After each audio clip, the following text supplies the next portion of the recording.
بسم اللہ الرحمن الرحیم۔ حضرت یعقوب اور حضرت یوسف علیہ السلام۔ حضرت یوسف علیہ السلام کا قصہ عجیب و غریب ہے، جس کے سننے سے دلوں میں نیک کاموں کی محبت اور پرہیزگاری اور پاک بازی سے لذت حاصل ہوتی ہے۔ اللہ تعالیٰ نے اسے احسن القصص یعنی سب سے اچھا قصہ فرمایا ہے۔ حضرت یوسف علیہ السلام کے باپ، دادا، پردادا سبھی پیغمبر تھے، جن کی شان میں رسول اللہ صلی اللہ علیہ وسلم نے فرمایا، کریم ابن کریم ابن کریم، یعنی کریم کریم کا بیٹا، کریم کا بیٹا۔ حضرت یوسف ایسے صاحبزادے تھے جنہیں خدا نے روحانی اور اخلاقی حسن کے ساتھ ظاہری حسن بھی ایسا بخشا تھا کہ نگاہیں بے اختیار آپ کی طرف کھینچتی تھی۔ ایک روایت میں آتا ہے کہ اللہ نے حسن کے 10 حصے کیے، 9 حصے حضرت یوسف کو ملے اور 1 حصے میں تمام دنیا کو دیا گیا۔ ایک بار حضرت یوسف سو کر اٹھے تو چہرہ سورج کی طرح چمک رہا تھا اور دل سماد یعنی پارے کی طرح تڑپتا تھا۔ حضرت یعقوب نے پوچھا، بیٹا تیرا کیا حال ہے؟ فرمایا، ابا میں نے ایک عجیب خواب دیکھا ہے کہ میں ایک پہاڑ پر ہوں جس کے گرد پانی رواں ہے، سبزہ اگا ہوا ہے، پھول کھلے ہوئے ہیں، گویا حسین باغ ہے۔ اچانک 11 ستارے اور چاند اور سورج آسمان سے اترے اور مجھ کو سجدہ کیا۔ حضرت یعقوب نے سمجھا کہ پہاڑ اصل میں بیٹے کی بلند قسمت ہے، اور بہتا چشمہ اور سبزہ اور باغ خوشبختی کی نشانی ہے، اور سورج اور چاند 11 ستارے اس کے ماں باپ اور 11 بھائی ہیں جو اس کے آگے جھکیں گے اور اس کے فرما بردار ہوں گے۔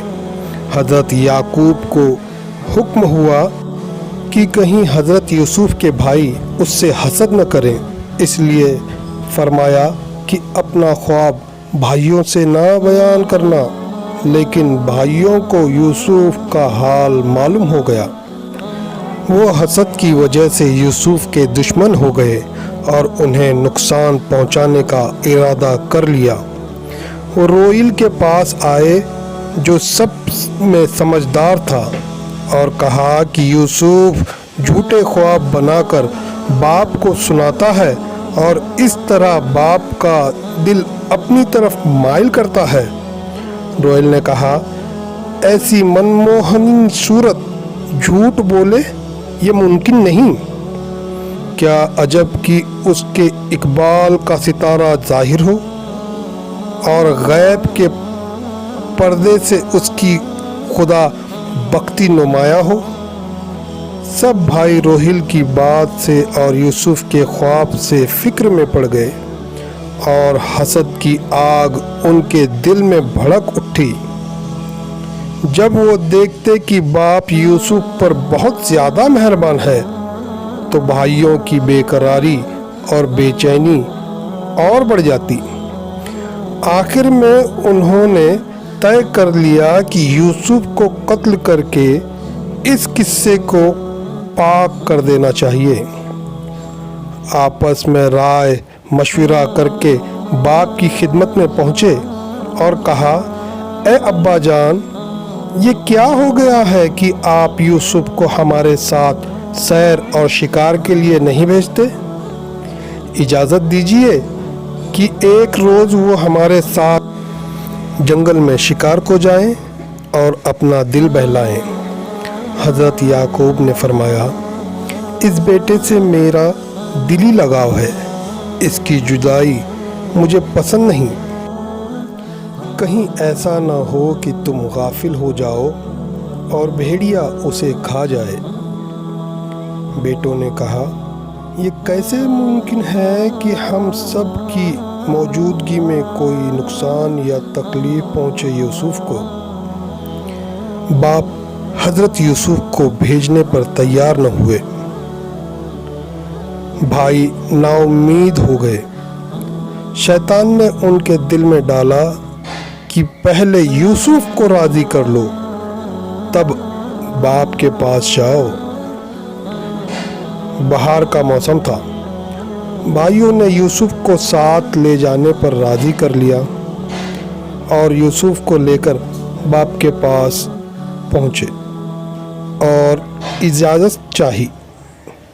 جب حضرت یعقوب نے دیکھا کہ یوسف خود جانا چاہتے ہیں تو مجبور ہو کر جانے کی اجازت دے دی اور یہودا سے فرمایا، میں یوسف کو تمہیں سونپتا ہوں، پوری نگرانی رکھنا اور اسے کسی طرح کی تکلیف نہ پہنچانا۔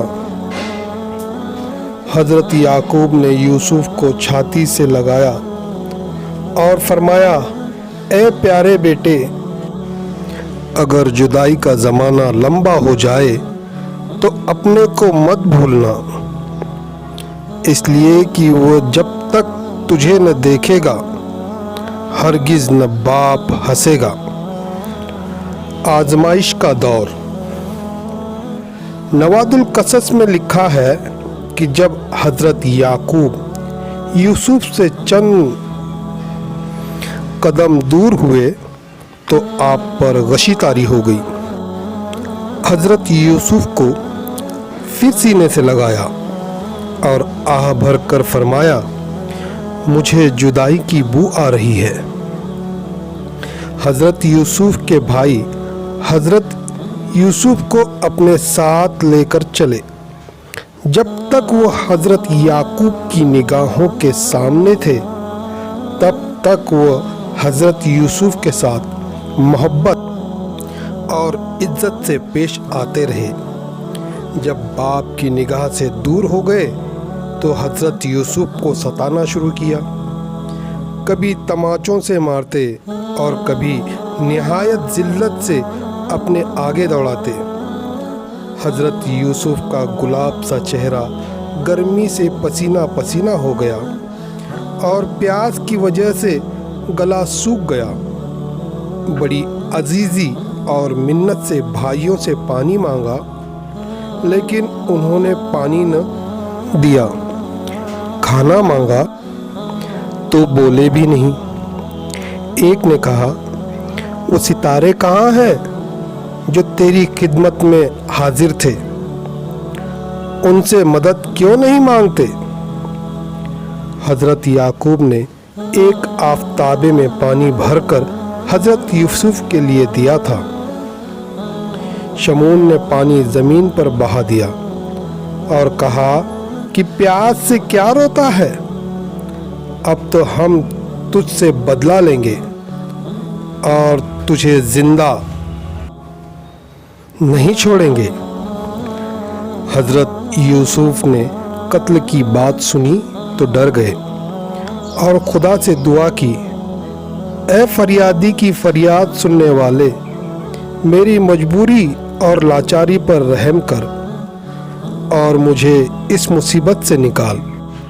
پھر روئیل سے کہا، اے میرے بھائی، تو اور بھائیوں سے بڑھ کر مجھ سے محبت کرتا تھا اور میرے ساتھ مہربانی سے پیش آتا تھا، مجھے ایک چلو پانی پینے کو دے دے تاکہ میری پیاس کی آگ بجھ سکے۔ اس نے پانی کے بدلے پھر یہودا کے دامن پر ہاتھ مار کر کہا، باپ نے مجھے تجھے سونپا تھا، تو ہی بتا کہ میرا کیا قصور ہے۔ یہودا کو یوسف کی پریشانی دیکھ کر رحم آیا اور بھائیوں کو ستانے سے روکا اور یوسف سے کہا، جب تک میں زندہ ہوں کوئی تیری جان نہیں لے سکتا۔ بھائیوں نے جب یہودا کو بدلتے ہوئے دیکھا تو کہا،